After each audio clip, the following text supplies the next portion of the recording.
We got something here to look at that may, for those that are more interested in the technology side of things, more interested in the hardware. Here's some concept images of a new approach to the iPhone notch. And actually, you weren't even certain that we should replace the headline story, even though we had the breaking news. No, this is pretty cool. You like it? Yeah. So what's going on here is you have an offset notch, which rather than being cut out down into the screen, lives at the top, but then the hardware has like a little hump in it, creating this sort of angle. This is very hard actually to describe what we're looking at if you happen to be just listening.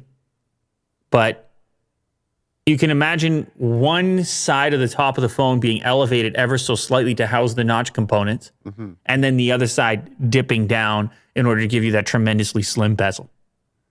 Yeah.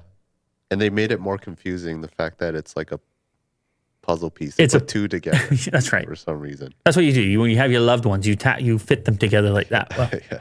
You see what I'm saying? It's Powers unite. It's like you're wearing some sort of a necklace, and it's like half the heart, and then you got to connect.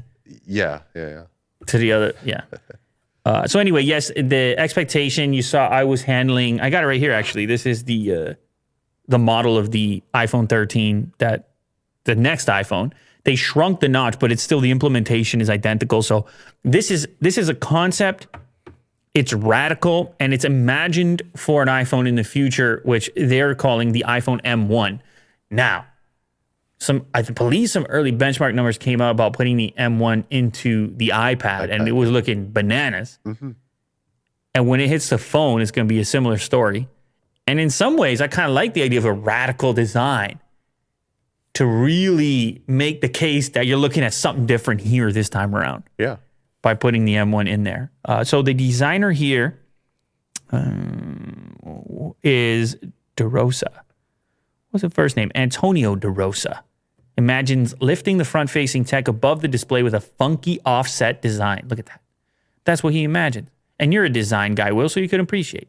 Yeah, I appreciate it. Remember when you when you designed the Apple car? Yes. It was similar to this. Well, I mean, this is better, but similar. What I mean to say is you conceptualize. Sure, yeah. You try to imagine a futuristic version. Now, I could see this rubbing some people the wrong way. They want that flush line at the top. But actually, they like symmetry. Actually, Will, when you hold this in landscape mode to watch video, that ridge gives you a little grip, doesn't it? Oh, yeah, sure. Yeah. So let's put that in there as well. That's cool. Nice little concept. Shout out, Antonio.